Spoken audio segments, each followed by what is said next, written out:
Hey guys, if you've been watching this channel at all over the last few years, you know one of my favorite things, my favorite mods to do on a motorcycle is to get rid of the stock exhaust and bring in something that sounds like a real motorcycle. So stick around and see what I've got in store today.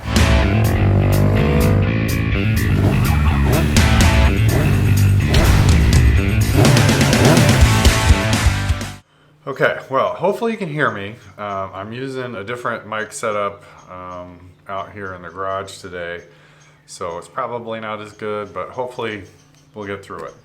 I want to real quick just kind of talk about exhausts on these super sport bikes. So we saw this on the 636.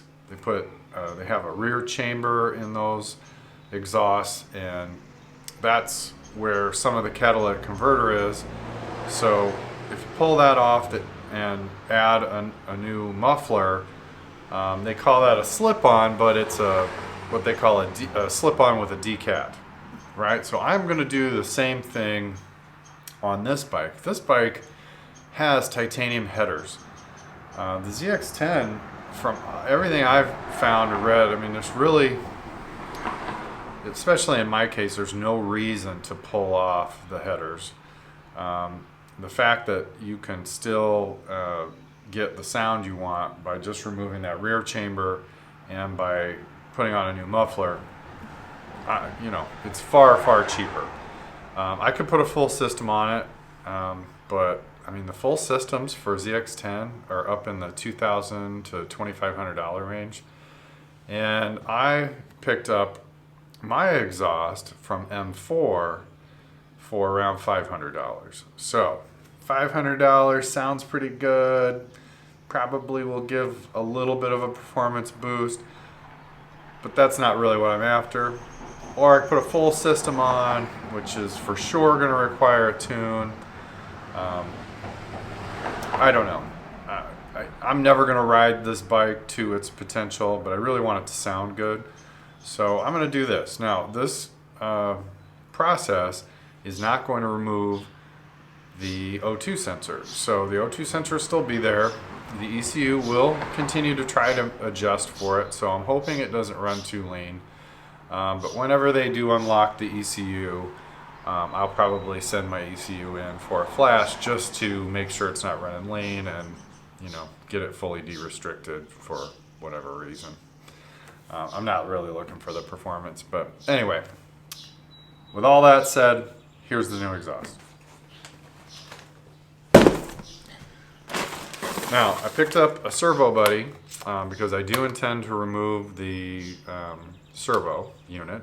I guess you don't have to, as long as you just remove the cables without moving the servo, it should be fine. But I think this servo buddy will allow me to take all of that off and not have to worry about hitting an FI code. Okay, so in the packaging, you get the muffler, mid-pipe, pretty straightforward. The welds are okay. They're not as nice as the ones that were on the Graves. Clearly these are done by hand. But they're fine. Doesn't look like it's going to leak. The carbon fiber looks pretty nice. I kind of like the design of this shorty little pipe here. I like it better than some of the other ones I've seen. And the M4 on there is not too gaudy. So that's one of the things I don't like about the Graves is that sticker that's on there. But we left it on anyway. I could have pulled it off, but I'm going to leave them on. You get this set of instructions, thankfully. Even though they're pretty useless, it does come with some pictures and it does help. For those of us who haven't done an exhaust before, pretty helpful.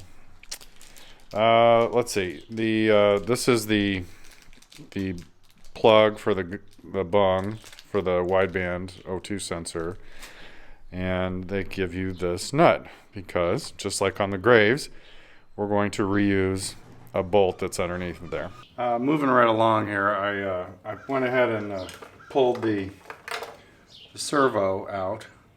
Wow, what a pain in the ass that was.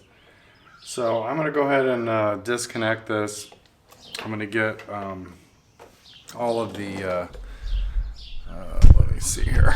I'm gonna get all of these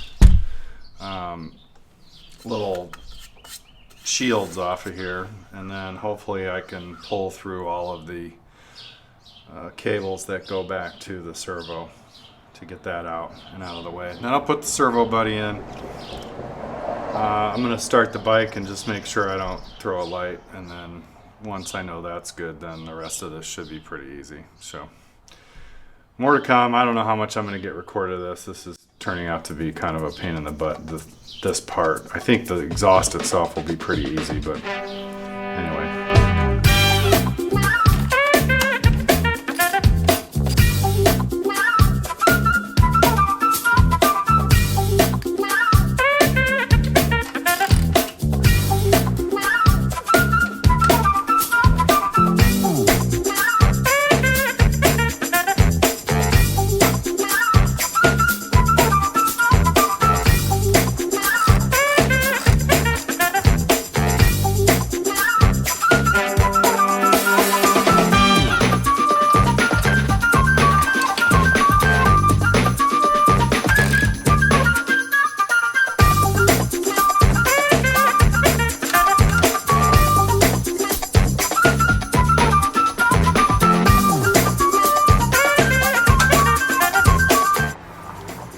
Wow, now that is heavy.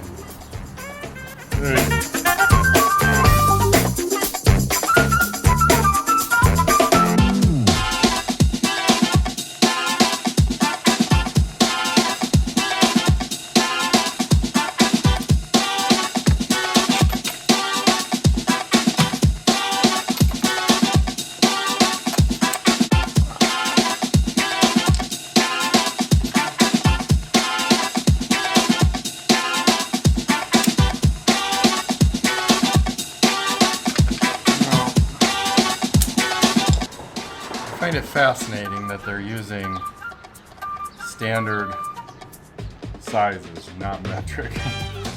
So the bung on this thing was 3/8.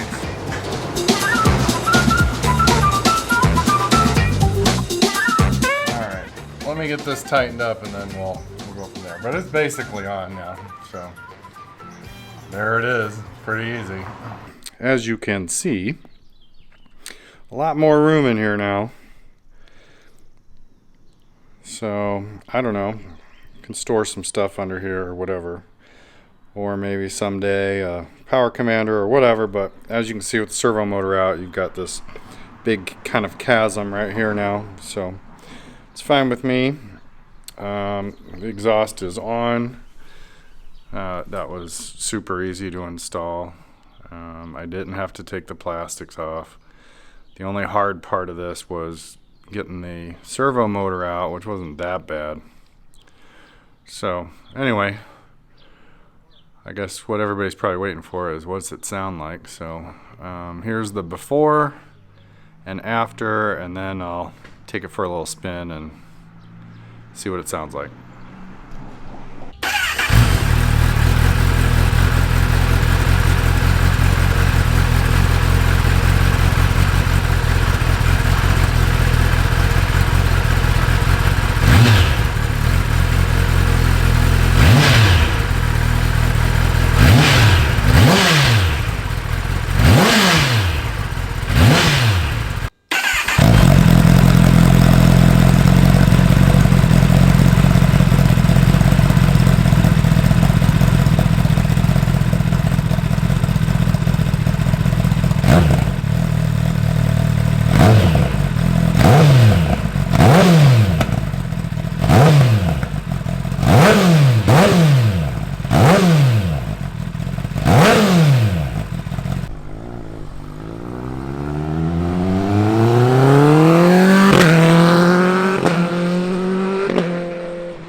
All right, guys, we're gonna wrap this one up. The installation of the M4 exhaust was really easy. Pretty much went on just like the Graves exhaust. The only thing I would say is that it was slightly easier to get the catalytic converter off, or that rear chamber off. That was pretty simple.